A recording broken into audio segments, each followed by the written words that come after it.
Hello, this is Michael McCarthy here. In this video we're going to be taking a look at FumeFX 5 and how to create some fire and smoke, as well as the general UI and how to tune our fire and smoke to get a nice looking simulation. Now the first thing you'll notice is we have a nice FumeFX toolbar over here, and in this toolbar we're going to be able to create FumeFX sources as well as collision objects and start and stop our simulation.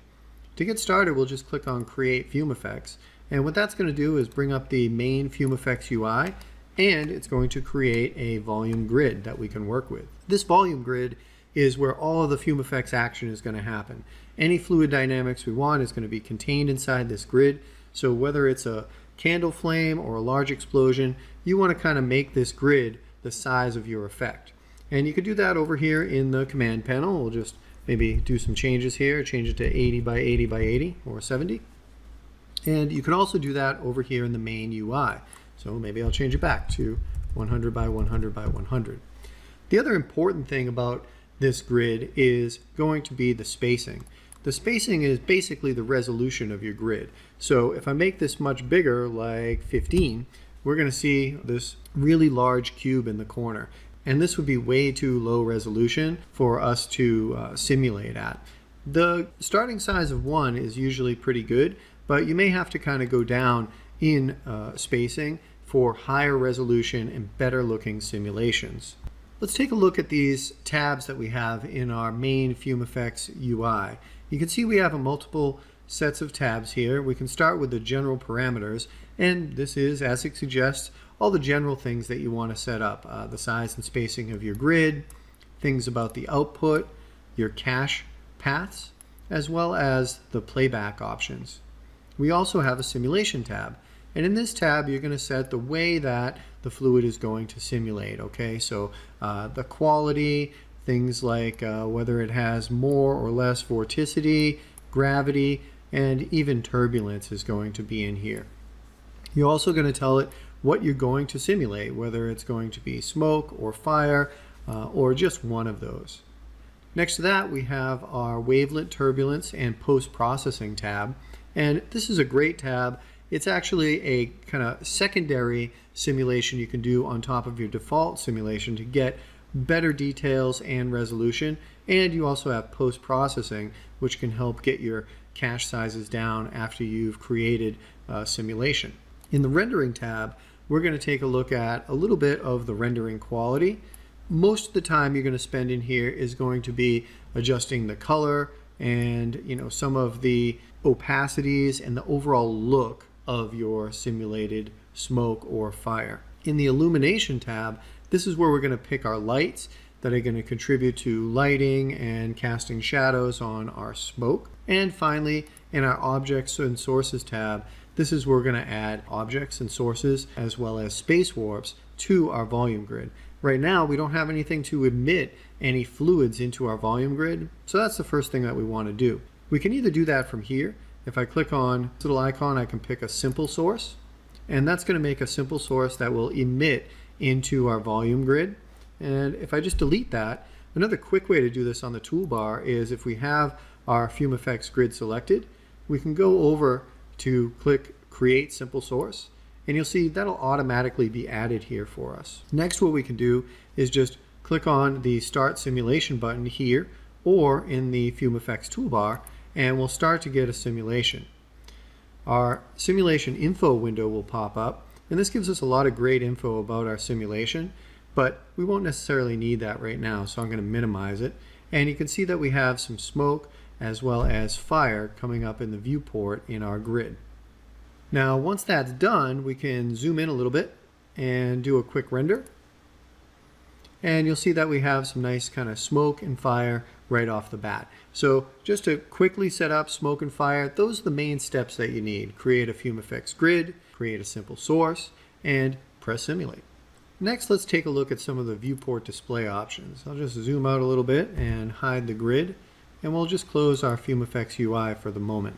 With our FumeFX grid selected, you can go over to the command panel, and you'll see there's a bunch of viewport options. We have by default the Voxel display on, and there are a few channels checked. If you don't have your channels checked, then you may not see what we're seeing in the viewport here, so you may want to check fire and smoke so that you can see it. And if you just want to look at fire or smoke or fuel for that matter, you can check or uncheck one of them, and that works out pretty well. If we don't want to see the voxel display at all, you can just kind of unpress that and that will get rid of it. If you do have a lot going on and it's dragging down your viewport performance, this is a nice option to have and turn off. Another option like that is when you deselect the grid, all of your voxel display goes away. You can avoid that if you just click on the little plus sign right next to voxel grid display, and then when you deselect, we'll still have that in the viewport. A couple other options we have here in voxel display are to reduce the quality. So again, if we had a lot going on in the scene, we may want to reduce that quality, and we could also adjust maybe the size scale so we can make it a little smaller. This still gives us a good representation, so if we're animating some things near this or around it, we could get an idea of what we're having for both smoke and fire, but it is a little less taxing on the viewport. We have a pretty simple setup here, so we can kind of bring that back down. We talked a bit about the channels you can display. We'll look at channels a little further when we go into the General tab, but here's where you can display your channels, and in some cases you have some different colors there. Also, you have your Show Slice. So this works really great. You can actually pick, a different axis that you want to work on for the slice, and this will just show a certain slice of your FumeFX grid. So you can kind of crank that up, and you can also adjust the thickness. So if I want to see that and just kind of move this up and down, I can just see a little portion of my grid. And as I said before, you can do this on different axes and go side to side, which is really great. I'll just uncheck that for now. And at the bottom here, we also have the voxel grid display. So we can set this to XY, and just like this little preview right here, you can see that it gives us an idea of the overall resolution of the grid, and you can also set this to auto, which will kind of give us the back sides as well. Usually I'll have this set to none because this little square is kind of enough for me, and that works pretty well. If you want to get even better resolution or an understanding of what your FumeFX Fire is going to look like in the viewport, you can click on GPU display, and this is really great. I'll just turn off the voxel display for the moment, and you can see that we get a really nice representation of how this is going to look right here in the viewport. So we're able to kind of see the colors, see the smoke and fire, and we're able to play it back, in this case, fairly real time because it's pretty simple simulation. We have a couple of options here. We have a quality option like we do with the voxel display, so I can reduce this quality again if it's getting a little heavy on my GPU, or I can crank it up if I really want to see a little bit better quality. I have the option, which is on by default, to hide the grid, so I can turn that on or off. Of course, I can uncheck to see if I have shadows or occlusion. We also have a little option that says auto switch viewport. Let's take a quick look at that. If I click on a different viewport, then this is going to hide our GPU display in the perspective view. And that's kind of basically what it does. A lot of times what I'll do is I'll set voxel display because that's good for our orthographic views. And then when you pop into a different viewport, if you have that little auto display option checked on, then this will change back to that voxel grid, which is kind of cool. If you didn't want this to change, it's pretty easy to do too. You can go in here and you can uncheck that. And now when you go to a different view, then you're able to see what's going on all the time with that nice GPU preview. A cool new option here is our multi-view. If we check multi-view, then what we're going to be able to do is see multiple FumeFX grids at the same time. So let's just uncheck this, and also we'll uncheck voxel display for the moment. And I'm just going to copy this grid off. So if I just shift and drag, I'll make a copy of this grid. You can see that we have really only the ability to see which one we have selected. What I can do is turn on GPU preview display, and you'll see that one. And even if we go off into another view, we're really only able to see one at a time. Now this new option gives us the ability to see both if we wish, and that's going to allow us to see both of them in the viewport without having to select them or anything else. So there's a lot of great options for displaying really nice high quality or bringing that quality down in order to get a little more speed in your viewport. I'm just going to delete this second grid because I don't need it for the moment, and we'll go back into our perspective view. I'm going to leave the GPU preview on for now, but what I am going to do is I'm going to uncheck the hide grid option because we're going to talk about the grid next. In order to bring up the FumeFX Main UI, we can pop it up right here in the command panel. And there's also a nice hotkey. Control-Shift-F is going to bring that up for you as well. You can see if we go back to the General tab, now we're going to talk a bit more about how to set up our parameters inside this General tab. So we already looked at the width, length, and height, as well as the spacing to a certain extent. You can see that we have adaptive grid checked, and that means it's going to work with these boundless parameters to adapt the grid if the smoke kind of gets cut off or the fire gets cut off at the top. You can see that we have that situation here where it just gets to the top and it just kind of gets cut off, and that's because we're going outside of the original dimensions that we set up for our voxel grid. So we can do something like click on Z and say, okay, so it should be adaptive on plus Z, which means the top. And then we can rerun our simulation. So let's just rerun this. And here, this blue is where you can see the adaptive grid. And it's going through the simulation. Even though we have the whole grid, set up like this, it's only really calculating what's in blue. And now that we've actually gotten to the top, what the adaptive grid allows us to do, if we've set it to boundless on Z, is keep going with our simulation. And this is really useful so that you can kind of start with a basic grid size, but if you need to go a little bit outside of that, you definitely can. Here we can see that we got a lot more smoke simulated, and when we got to the top, it didn't get cut off. It just kept simulating with that adaptive grid. So this is a really great option to have. We can also adjust the sensitivity using this threshold value and what that sensitivity is based on. For instance, if we wanted it to be a bit more sensitive, we might do it based on velocity and fields. If I go and resimulate here, you can see that grid gets a lot bigger because it's taking into account a lot more information as far as adapting the grid. And that can be good to get a little bit more detail out of your simulation and make sure you're catching all the detail in it. If we wanted to keep this a little bit tighter, we might choose a different sensitivity. So for instance, if we were really just wanting to focus on the fire itself, we could go in and set it to have its sensitivity based on the fire. Now what you'll see is we're actually going to cut off our smoke because it's going to look at the fire channel, and that's what it's going to adapt its grid from. So keeping your grid tight is really good as far as allowing you to get a higher resolution and simulate more detail, and the adaptive grid will really help you do that. I'll set it back to its defaults here, so let's just pop this back to all fields, and for now we'll set this to none. I did want to take a quick minute to discuss this information area here. Obviously we have our width, length, and height set to 100 by 100 by 100, and that's something that kind of happens here. But if we were to take our spacing and start to bring that down, that is going to raise the resolution of our grid. So if we bring it down to 0.5, then what we're going to see is the actual size is going to double. So this isn't the dimensions, but the size of the voxels that are in there.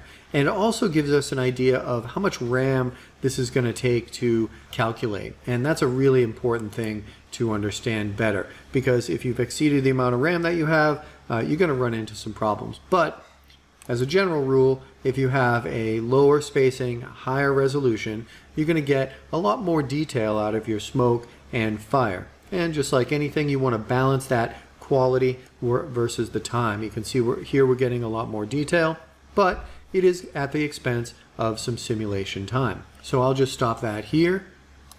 And in the viewport here, you can see that difference. You can see a lot more quality, better resolution in that grid. For time's sake, I'm just going to bump that back up to a kind of preview quality. And let's go down and look in output. So output has some fairly self-explanatory parameters for the start and end frame, as well as a few that don't get used super often, but one that's really important is the export channels. Here in our channels, we automatically have smoke and fire, and if I click on this, you can see that we can also get a lot of other channels here. One that's really great is temperature. That's going to be something that you're going to need for a lot of different things, including when we go over to rendering for the black body shader. Velocity is one that you will need quite often, and extra detail is one that you're going to need for wavelength turbulence. You kind of have to know what you'd like to have as far as the exported channels, And the reason why we don't just pack all of them in here is because they do take additional file size. So if I click on temperature, if we just go over the viewport here and we'll turn off GPU display and turn on Voxel data display, let's take a look at our temperature. And you can see right now, we really don't have anything for temperature, okay? I can turn off the smoke and fire and see we don't really have anything there, all right? I'll just leave the fire on for now. But if we export the temperature channel, then that's certainly something we'll be able to see. Even as we're simulating, we can see that temperature information coming through. So I'll just stop that. And we're going to come right down here to caches. Let me just go in and turn the voxel display off and the GPU on. And under cache, this is where all our FumeFX information is saved. So we can go in and click on where we want to save our cache, and you can see all those cache files getting saved. And we can see the file sizes as they go along. Of course, as you start, it's a smaller file size, and they get a little bit bigger as you have more going on into your grid. Just go ahead and name this Fume Intro 01. And let's simulate this. We're going to keep our temperature, but we're going to use that kind of low resolution of 1, and we'll see kind of what happens here. So we'll go through and we'll simulate maybe up to frame 60. And actually, let's use this opportunity to go ahead and set our start and end range. So let's set that to 60 so that we can adjust that there. And let's add one of these viewport parameters. So as you're simulating, it might be nice just to give the viewport a rest and only update the viewport every 5th frame. Okay. Now let's go and save out a different cache file as Fume Intro 02. Now we'll go back up and let's set this to be that maybe 0.75.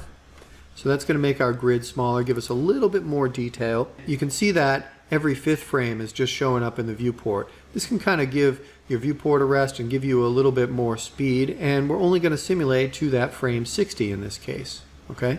Now a really nice option here under caches is to right click on this folder and you can see our caches. So this is the original one, which is just the default, and then we also have the Fume Intro one that we saved, which is very similar to that, and we have 02. When we toggle between them, you can see that we're getting a little bit of a warning that we changed the grid size. Do we want to swap between those? But you can really see the detail, and you can switch between different caches where maybe you change some options inside of the simulation tab or what have you. It's worth mentioning that I'm working here on 5.0.3. There's been a couple of changes since the 5.0 release. So a few things over here in the display, like we already went over with multi-view, and we do have some different simulation settings. So actually, let's go back to Intro 01 cache, and we're going to leave it at the same resolution. So we'll set that back to 0.75. And I'm just going to hop over to the simulation tab. One other thing that has changed as far as the defaults is the Vorticity. So the old defaults of FumeFX 5, Vorticity 1, with a default of maybe 0.6. So we can kind of take a look at the difference between those and toggle between those caches. You'll see that we're going to get a much smoother, maybe less realistic result out of that. So now we can go back to the General tab and let's toggle between 1 and 2. So there's 2, and these are at the same grid size, so we're not getting that warning, and you can really see the difference between just changing a couple of parameters. So let me go back and set it to the new default again, which is using Vorticity 2 and a value of maybe 0.9, and then we'll hop back into our General tab. Last but not least, in the General tab, we have some options for the caches. So we have play from, play to, and start frame, as well as some out of range types. So here we can go through and we can say, you know what, we didn't really want this to start at 0, so let's start it at frame 30. It's actually going to start at frame 0, but the cache is going to be at frame 30. So of course, after about 30 frames, because we simulated 60, it disappears. Okay, so we can say, all right, start at frame 0 for our cache, and we can say that, you know what, we want to change our start frame.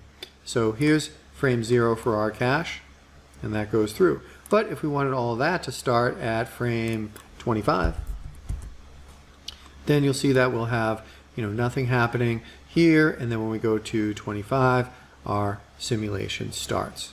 These are really good options for kind of doing some simple retiming or repositioning of your cache. If you needed to start at a different place or you needed to have a little bit of a pre-roll. Now the out of range types are what happens kind of before and after. So with our out of range types, what we can do is say that we want to choose end frame, cycle, or ping pong. If I choose end frame, what will happen is if I make sure that my play 2 is tight, so we say that we're going to start at frame 25 and then we kind of go and our end of simulation is at 35, so we'll set that here. So now instead of disappearing, that simulation will just hold. Also what we could do is go and say cycle. So this is just going to start again. And we'll get that type of looping set up. And last but not least, we have ping pong. Ping pong is going to go up and down as we go through. These are kind of nice for retiming your caches a little bit and setting up if you had different explosions that it needed a loop over and over. You might not need to simulate that all the way through. You might be able to take advantage of some of these out of range types before or after. And last but not least, in general, we have some Max script access. This allows you to, if you go in and click on edit, set up some Max scripts functions for FumeFX. It's a little beyond what we're going over today, but this is the place where you can kind of access that if you want to dig into some Max script access for FumeFX.